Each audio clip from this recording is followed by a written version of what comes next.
répression. La France, encouragée par les pays européens, est du moins jamais rappelée à l'ordre dans ses obligations de ne pas vendre d'armes anti-émeutes à un pays qui ne respecte pas les droits de l'homme et qui utilise ses armes contre les manifestants pacifiques. La France a accordé en 2020 plus de 120 licences à des entreprises privées françaises afin d'écouter la police algérienne. Donc c'est la France qui écoute la police algérienne. Non aux élections, non au pouvoir dictatorial, les Algériens accusent le pouvoir d'avoir pillé le pays, mais ceci s'est fait avec la complicité des entreprises européennes et l'argent volé par les responsables corrompus et blanchis en France, en Espagne, que ce soit par la Rendez-vous le 29 mai. Le 29 mai, il y aura une caravane qui va encore une partir de fois, place de la comme ce fut le République cas le 8 mai vers 1945 Genève, la en Suisse, France donc trahit pour le manifester peuple devant algérien et ses l'ONU des obligations droits de l'homme. universelles. Voilà, donc Le pouvoir criminel d'Alger jouit d'un ceux qui ont soutien raté cet inconditionnel de événement, la vous France pouvez venir et des c'est pas trop chancelleries tard, pour occidentales. le Il 29, faut savoir une que la caravane de place de la France-Algérie, République l'autre nom de la à Genève. France-Afrique, Ceux qui au service des ailleurs, à intérêts de Lyon, par l'oligarchie exemple, Marseille, financière, pouvaient se dresse partir contre le désir directement de liberté à et de Genève le démocratie 29 qui traverse mai. l'Algérie et toute l'Afrique. Comme se dire là, L'heure merci est de grave et partager ce décisive. live. Le C'était destin sur Facebook, de mais j'imagine il y a l'Algérie se beaucoup de joue signal. maintenant. Beaucoup de Le signalements puisque peuple algérien, dans sa le live majorité, avait du désire mal un à changement décoller. radical. Les notifications En saluant le n'arrivent pouvoir, pas à en nos place abonnés. l'Élysée Partagez toi persistissime, qu'elle qu'elle demeure l'ennemi des peuples. L'Élysée est l'ennemi des peuples, de la liberté et de la justice. Honorables députés et députées, approuvant la récente résolution du Parlement européen sur la détérioration des détentions arbitraires en Algérie, et vivement reconnaissant de votre solidarité agissante, mais par cette forte mobilisation et le rassemblement du 23 mai devant la Cour européenne des droits de l'homme, puis devant le Parlement européen, la diaspora algérienne s'adresse à la France de Macron, puis lui signifie que cette politique envers l'Algérie doit cesser. Le temps est venu pour que celle-ci respecte la volonté du peuple algérien. Cette mobilisation est le signe de la lutte pacifique du peuple algérien. Mes amis, il y a une marée humaine à Strasbourg pour un dimanche. Merci Asia. On va vous faire une brève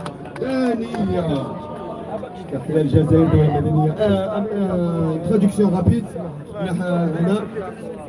du texte et on passera à d'autres messages.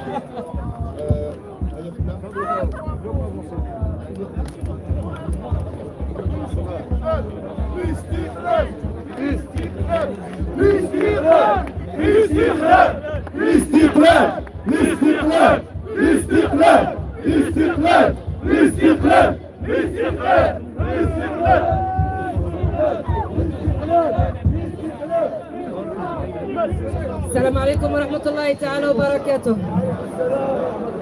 نشكر الجالية الجزائرية اللي جات اليوم بقوة. يعطيكم الصحة. اليوم لبيتوا النداء. هذا النداء هو نداء الجزائر. يا الجزائر لندعم الثورة السلمية للشعب الجزائري الذي يكافح من أجل استرداد استقلاله. أيتها المواطنات سامية أيها كنان المواطنون الزول في اللام حضرة النواب والبرلمانيين خلو الأوروبيين فيه نطري بون الجالية شوز سيت ان الجزائرية دوفوار يا اليوم في حبيبي أوروبا تعبر مجيد وتحشد ويدير أفرارها ثاني للتحرك ميرسي ميرسي مون بشكل فرير مكثف من محمد أجل يدير مسيرة الساعة الأحد 6 الموافق نلا 23 مايو اوبليجي 2021 داري جيسكونس الأحباب بمدينة ستراسبورغ محمد مقر يدير المجلس أراوت اللي ومقر تنمي تجمع أول المجلس نغلي والبرلمان الأوروبي ديال اللي محبسنا راي اون جينيرال سونز اكسبسيون مثلا محبسنا راي لنا ماشي ويقال يتكورين نقن ثورته السلمية فوالا محبسنا راي 22 لكن مالان فبراير 2019 إن كفاح الشعب الجزائري العادل والمثالي لن يتوقف فريدة أبدا مزيغة زول فلاش زول فلونيت مثلا ميرسي دو بارطاجي سو لايف مثلا باش اتيو الطاري مثلا نو سوم دوفون لو بارلمون اوروبيان ا ستراسبورغ تسعى لتضعيف Si vous voulez venir, c'est pas trop tard pour les gens qui sont dans les parages. Carven, Iglendi, Strasbourg, c'est pas trop tard. Pour les autres, vous partagez le live again. On vous donne un autre rendez-vous le 29 mai. Il y aura une caravane qui va partir de Place de la République vers Genève. Pour dénoncer les arrestations arbitraires, la torture, les viols, les vols, les détournements de fonds, les détournements de biens sociaux, etc. Tout simplement pour dire non aux élections, à la mascarade qu'ils sont en train de préparer, non au détournement de la révolution pacifique de 2019. أن ندعو جميع البرلمانيين الأوروبيين إلى التنديد بالتدهور الخطير والكبير في حالة حقوق الإنسان في الجزائر، وذلك بالنظر إلى تقاريركم السنوية وقراراتكم السابقة بشأن الجزائر، لا سيما تقرير 28 نوفمبر 2019 حول وضعية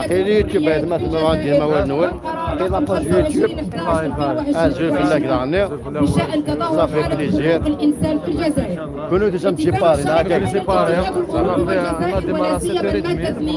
التي تنص على أن احترام المبادئ الديمقراطية il y a plus de 500 km, bien sûr. 500 km. Comme choix. Voilà. مبادئ وتوجيهات الاتحاد كل هنا في مورتنا عن حقوق الإنسان الناس ما أخذ 400 كيلومتر. وغيره جيت المورد أخلعوا كذا on est là pour vous.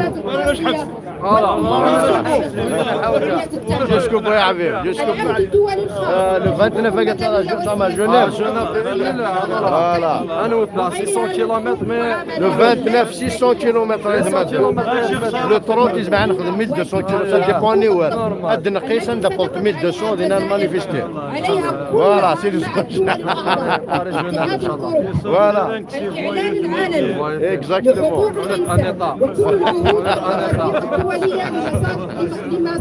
البقر ميوزك البقر ميوزك والله عرفت ولا 16 سبتمبر تجوز الإجراءات الخاصة بمجلس حقوق الإنسان التابع للأمم المتحدة بشأن الابتعاد الاعتقالات العنصرية والتعسفية والمحاكمات الانتقامية ضد المدافعين عن حقوق الإنسان والنشطاء السلميين. تلك المعطيات وبدلا من أن تكون فرنسا ومن معها من حكومات دول الاتحاد الأوروبي المكتشفة بقية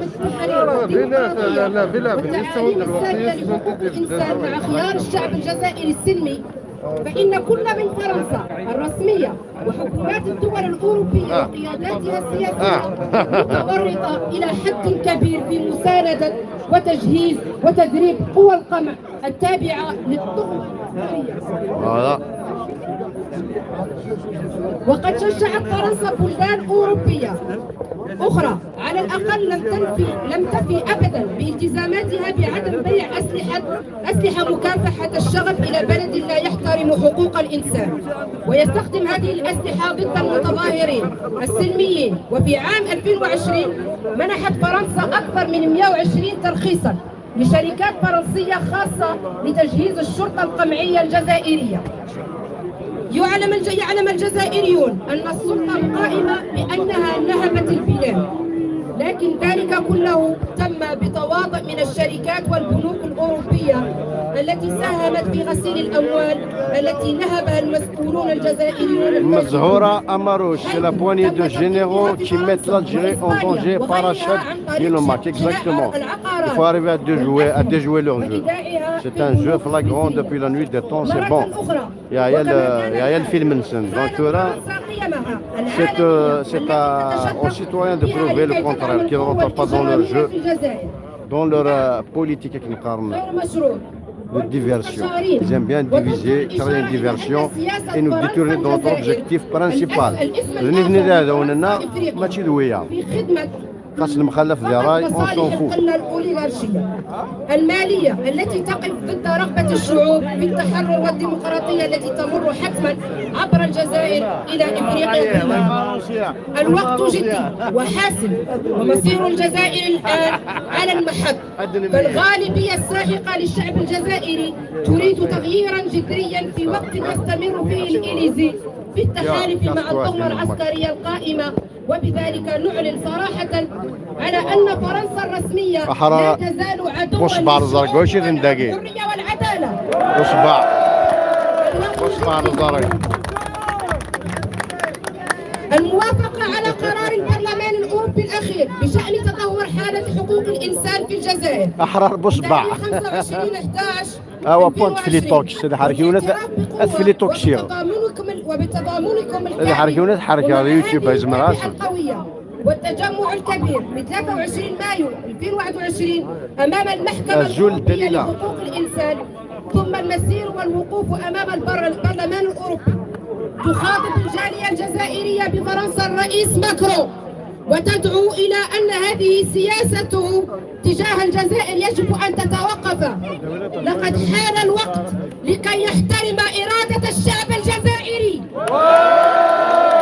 فهذه التعبئة الشعبية المؤشرة على أن النضال السلمي للشعب الجزائري سينتقل هنا في فرنسا تماما كما كان الحال منذ أكثر من عامين، من أجل إدانة السلطة الجزائرية وشركائها ولا سيما فرنسا. وتخاطب الجالية الجزائرية أيضا ضمير المواطن الفرنسي من خلال الرأي العام، ولكن أيضا تخاطب أعضاء البرلمان الأوروبي المنتخبين من قبل شعوب أوروبا، بحيث يمكن للجميع الاحتجاج على هذه السياسة الخارجية للإليزي التي تخزي المبادئ التأسيسية للجمهورية وتشك حتى في قيم الديمقراطية لفرنسا. فبالأمس اختار الجزائريون الفرنسيون المخلصون لقيم الحرية مثل موريس أودان، هنري ماليوت، وهيزي ألي وغيرهم في معسكر الثوار الجزائريين لمحاربة الاستعمار. واليوم فالأمر متروكا لكم لتضامنوا مع الشعب الجزائري. فعدم الثورة السلمية واجب إخلاقي لحماية القيم الأساسية التي تقوم عليها إنسانيتنا. وبذلك فنحن ندير بشدة الانتهاكات غير مقبولة للحقوق الأساسية للمواطنين الجزائريين، ونطلب منكم في هذه الرسالة إدانة ممارسة الاعتقالات العنيفة والتعسفية والتعذيب والمعاملة القاسية واللا إنسانية والمهينة وازدراء حرية التعبير التي تقود حرية الصحافة بشكل مباشر والمحاكمات غير عادلة والأعمال الانتقامية est une prison à ciel ouvert. Malheureusement, ces derniers temps, depuis 2 ans, l'Algérie est devenue une prison à ciel fermé. Même le ciel il est fermé maintenant. Donc, nous sommes solidaires avec vous. C'est pas facile, bien sûr.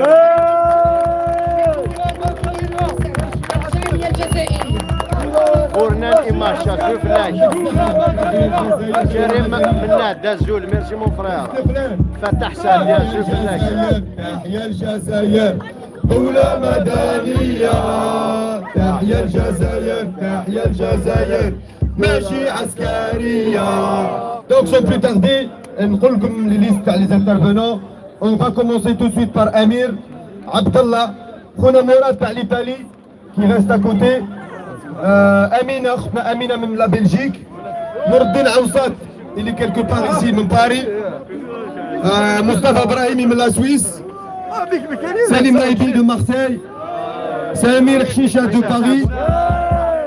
يحيى مخيوبة دو باري. لا ليست il reste une ou deux personnes. Donc أمير. السلام عليكم خوتي أنسون.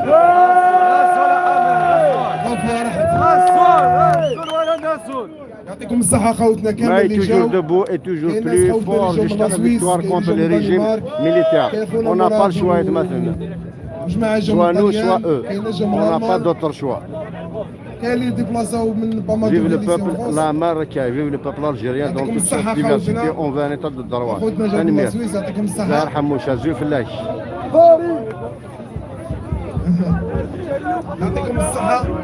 خوتنا تاع ستراسبورغ اللي رحبوا بينا يعطيكم الصحة.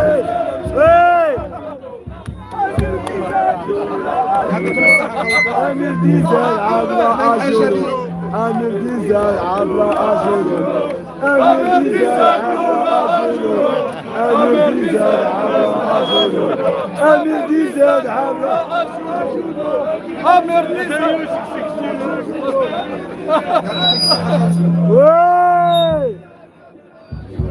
يعطيكم الصحة خوتي، بارك الله فيكم خوتنا.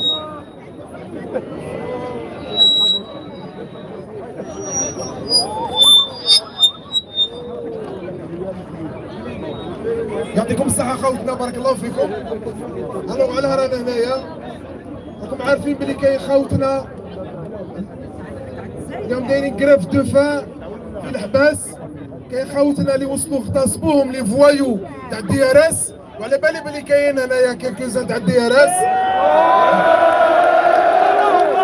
على بالي عبلة ترسل كلابها باسكو على بالكم بلي نتوما لي زاجون تاع الدي ار اس في ليترونجي هما كلاب ودي شيان عند لي فوايو.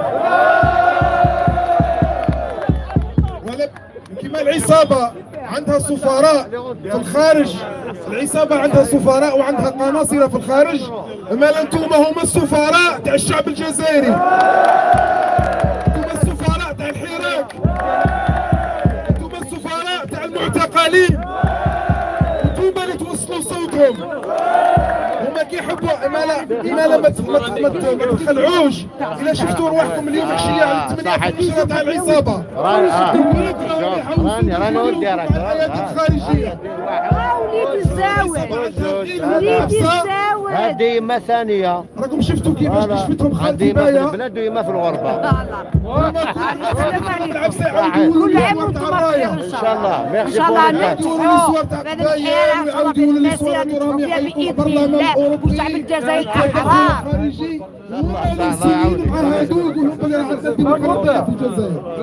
يحترموا حقوق الانسان، وصلوا حتى يتحرشوا جنسيا بالمينار. مالا هاد الديانه تاع لي بيدوفيل ينورب كومبليس،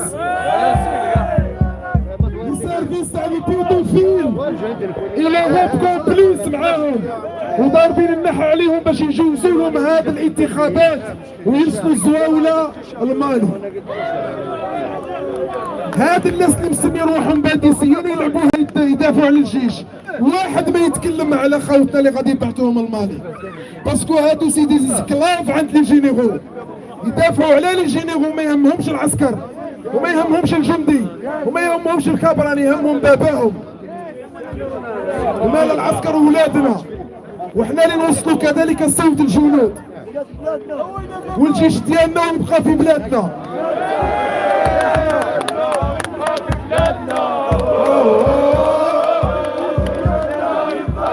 ويبقى في بلادنا الجيش ديالنا، ويبقى في بلادنا الجيش ديالنا، ويبقى في بلادنا الجيش ديالنا، ويبقى في بلادنا. اللي يتكلم هاد الهضره، اللي يتكلم هاد الهضره، باركونت انا مازال ما هضرتش باسكو عندي واحد 6 جور بالك ما درتش لايف. انا في هاد لي 7 جور رسلوا لي زوج تاع لي مونداداريان تيروريست. مالا ما على بالكم بلي اول مره في التاريخ ارهابيين يديروا تجمع امام البرلمان الاوروبي، والبوليسيه اونفاس ليهم، والارهاب يديروا تجمع عند المحكمه الاوروبيه، واحد ما يعتقلهم. زادوا اعتقلوا خوتنا في نفس المرحله اللي داروا التهمه تاع الارهاب. زادوا راكم شفتوا كيفاش داروا الجمعه اللي فاتت، وسرقوا العاصمه بكاع البوليسيه اللي عندهم، وكاين حتى قوات خاصه لبسوهم لاتوريت على بوليس وخرجوهم للطريق. لما احنا نقول لكم حتى وتجيبوا كاع البوليسيه اللي فوق الارض وتحطوهم في العصر، تجيبوا كاع البوليسيه اللي عندكم بالجدارميه بكاع اللي تسعوا تحطوهم في العاصمه. التكتيك تاعنا حتى وما نديروش حراك بيكم نديروا الحراك، البوليسيه تاعكم نديروا الحراك، ونبينوا للموندونتي باللي كاين دي مانيفيستاسيون مام كاين ناس ماش قادره تخرج. هذه هي الاستراتيجيه اللي لازم تقعد، ولازم هذا البوليسي يقعد برا ما يدخلش حتى يكره من العصابه. احنا عندنا اهداف ان هذا النظام يطيح. الثوره تاعنا ما عندهاش مطالب، الثوره عندها اهداف، والاهداف تاعها هي استقلال الجزائر.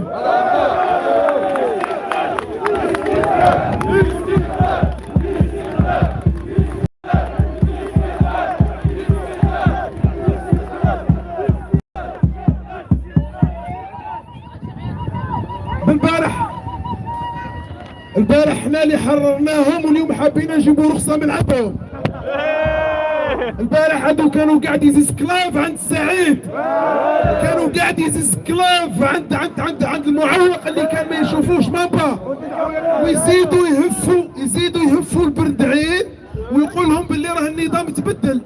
كيفاش النظام يتبدل والرئيس تاعه مازال في لا ريزيدونس بريزيدونسيال؟ كيفاش البريزيدون تاعهم اللي يقول الجزائر جديده موش قادر حتى يدخل لا ريزيدونس برينسيبال تاعه تاع زيرالدا؟ واش من النظام اللي يتبدل؟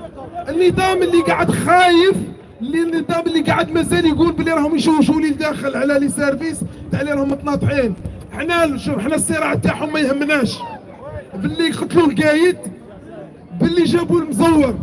حنا عندنا اهداف ان نقيم الدوله المدنيه مش العسكريه، اننا نقيم دوله العدل والقانون. وحنا نقولوا لكم من هذا المنبر، نقولوا لكم انا ولا جميع خاوتي اللي راه عندهم دي مونداداري انترناسيونال في الخارج، بداها مني اللي عندي 9 تاع لي مونداداري، وروحوا لخاوتنا كامل اللي راهم في الخارج، باللي نعرفوهم باللي ما نعرفوهمش. احنا مستعدين نهودوا الجزائر ونتحاكموا في الجزائر في دولة مدنية، في دولة العدل والقانون. نشوفوا اللي يحكم باسم الشعب الجزائري اللي يحطنا احنا في الحباس ولا هما. والمقاومة تاعنا ما زالت مستمرة، ما قدرت تدعم فيهم هذا الراسة، ثورتنا ماهيش حابسة. السلام عليكم خاوتي، وهذا الرز ولا لكم.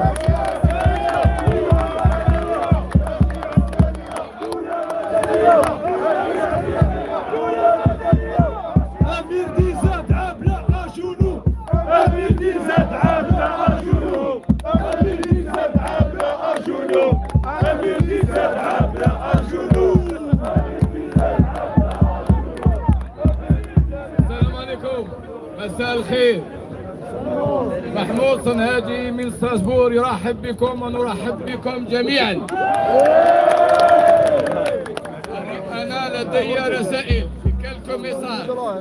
الرسالة الأولى هي لهذا النداء، نداء الجالية الجزائرية، إنه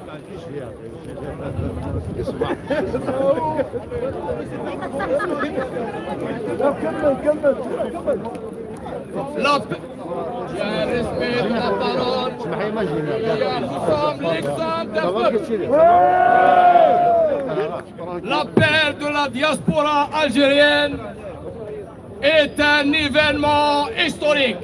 هذه الفكرة الأولى. نداء الجالية الجزائرية هو حدث تاريخي في تاريخ الثورة الشعبية السلمية. لأول مرة في التاريخ الثورة السلمية الشعبية الجالية تنادي كل الجزائريين بمختلف مشاربهم باختلافاتهم الفكرية والسياسية لتقول لهم تعالوا هنا نجتمع تحت مطلب ثوري واحد، وهو استقلال الشعب الجزائري.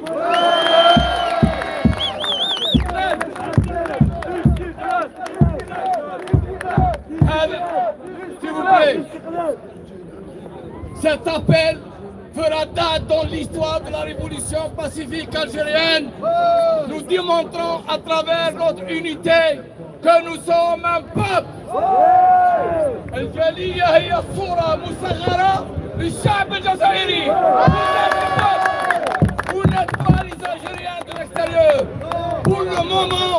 Aujourd'hui, l'Algérie vous regarde, l'Algérie vous attend. Le monde nous regarde aujourd'hui. Nous donnons l'exemple avec notre présence ici, que nous sommes un peuple uni. Et notre unité, elle est sous un seul idéal. Nous avons un seul combat. لدينا خصم واحد وهو العصابة. إذن هذا هو الرسالة الأولى. C'est un événement historique. ثورة سلمية شعبية. الرسالة الثانية الذين يريدون القول أن هناك جزائر يدخل وجزائر الخارج. Il n'y a pas des Algériens de l'intérieur et des Algériens de l'extérieur. Nous sommes des exilés algériens. الجزائر في الداخل والجزائر في الخارج. Ils ont un même problème. خصم واحد. Nous avons un problème politique. On est là parce que هجرنا. On est des exilés. من هجرنا العصابة. من هجرنا الحكم الفاسد. Le désespoir. Nous enfants mère aux mères. Donc il n'y a pas d'Algériens de l'intérieur, d'Algériens de l'extérieur. Il y a un peuple. S'il y a une différence, soit à l'intérieur, soit à l'extérieur, هناك جزائر الجنرالات والاتباع تاعهم، هناك جزائر المخابرات وهناك جزائر الشعب. هذا هو الفرق الوحيد، اما في الداخل اما في الخارج. Il y a جزائر الشعب وجزائر الجنرالات. الرسالة الثالثة لابد أن تكتب في التاريخ، وهي فكرة الاستقلال. L'idée de l'indépendance. Je suis un professeur pour le tarikh. Il n'y a pas un peuple dans l'histoire moderne qui a demandé l'indépendance 2 fois dans son histoire. Ne l'oubliez jamais. En 1927, à Bruxelles, les douanes nord-africaines, ils ont demandé l'indépendance de l'Algérie. En 1927, le 5 juillet 2019, الشعب في العاصمة في الجزائر قال نريد الاستقلال. Donnez-moi un peuple dans l'histoire qui a demandé l'indépendance 2 fois dans son histoire. Ça n'existe pas. الفكرة الأولى عندما طلب الشعب الجزائري الاستقلال في تلك الفترة استقلال واضح ضد الاستعمار. الآن نطلب الاستقلال. هذا يعني ماذا؟ أن الجزائري يشعر بنفسه أنه محتل. On est passé d'une colonisation extérieure à une colonisation intérieure. Simplement, il faut définir qui nous colonise. Il faut le définir. Celui qui nous colonise, c'est l'armée des frontières en 62 qui ont usurpé le pouvoir. N'oubliez jamais ceci. Eh bien, INA, depuis 63, ils ont milité, ils ont lutté contre ce système en 63, en 65, en 80, en 88, en 2001. Qu'est-ce qu'il y a de différent aujourd'hui? Pour la première fois dans l'histoire, c'est tout le peuple algérien qui désire et demande le changement radical. C'est pour cette raison que notre indépendance, elle est inéluctable. Mais c'est la première fois qu'un peuple demande 2 fois son indépendance. ولكن علينا أن نحدد من يحتلنا. بعقلية جيش الحدود العسكري أخذ مكان المجاهد من الثقافة الاستعمارية إلى الثقافة العسكرية. العسكري قاتل الرجولة، قاتل الحريات، قاتل الفكر. لا تنتظروا شيئا من عقلية عسكرية، إنها مدمرة للشعوب.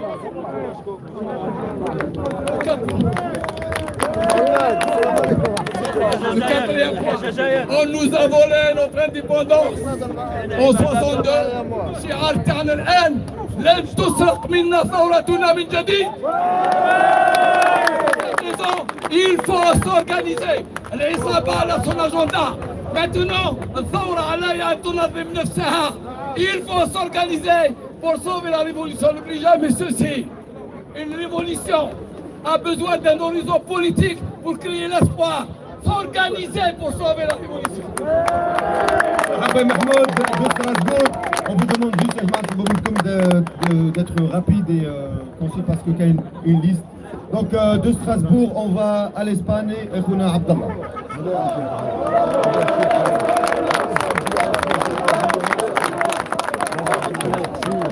السلام عليكم ورحمة الله تعالى وبركاته. معكم عبد الله محمد اكس جوندار، كنت في جوندارموري الجيريان، عندي بريسك 3 زون من اللي خرجت. بون غادي نعطيكم رسالة من داخل المؤسسة العسكرية، اعتبروني ان شونتيون ولا نموذج جاي من الداخل تاع المؤسسة العسكرية. المؤسسة العسكرية ماشي تاع لي جينيرو، ماشي تاع المافيا، ماشي تاع الشيوخ العاجزين. إليمون من لي زيليمون اللي راهم يشوفوا وما قادرين يديروها. كاين ناس راهي ساكريفات وراهي انضمت للحراك، اطارات في الجيش، اطارات في العداله، اطارات في الشرطه، راهم الان يقبعون في السجون. واحد ما سمع بهم، واحد ما وصل خبرهم. حاولنا قدر الامكان عن طريق لي ريزو سوسيو باش نتكلموا عليهم. كاين اللي سمعتوا بهم، كاين اللي ما سمعتوش بهم. اللي سمعتوا بهم مثلا عمي زهير تاع تيزي وزو، سمعتوا بالشرطي جاب الله، سمعتوا بالعسكري بن حليمه اللي راه في الاسبان، سمعتوا بوحدين اللي خرجوا حساني بزاف، وكاينين وحدين مساكين ساهموا بطريقه او باخرى انهم يساندوا الحراك عن طريق منشورات في الفيسبوك، عن طريق انهم رسلوا رسائل عن طريق الصفحات الكبيره نتاع خونا امير ديزاد ولا نتاع الاستاذ محمد العربي زيطوط ولا فلان ولا علان، وحكموهم وراهم في التريبيونال ميليتير وحكموا عليهم بشكل صوري. والتريبيونال ميليتير في الجزائر ما عندكش الحق في حتى حاجه، لا في افوكا ولا اون بليس. كاين التعذيب وكاين الاغتصاب.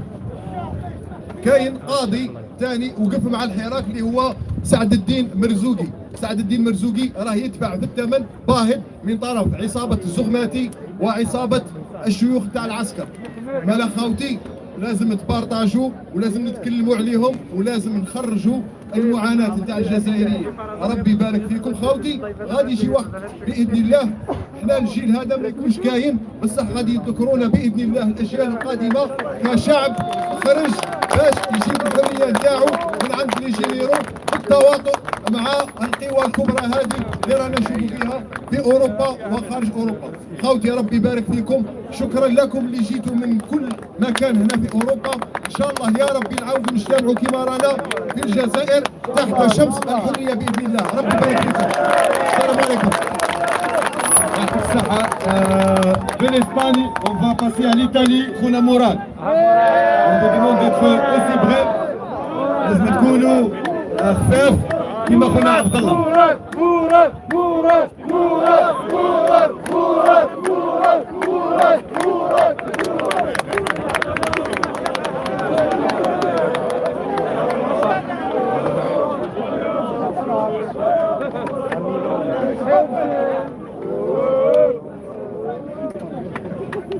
كاين ميساج خاوتنا بوغ لي دو جون تاعنا اللي كان جايين في الدراي اللي سوا تحتوني لي فورس دو لوردر.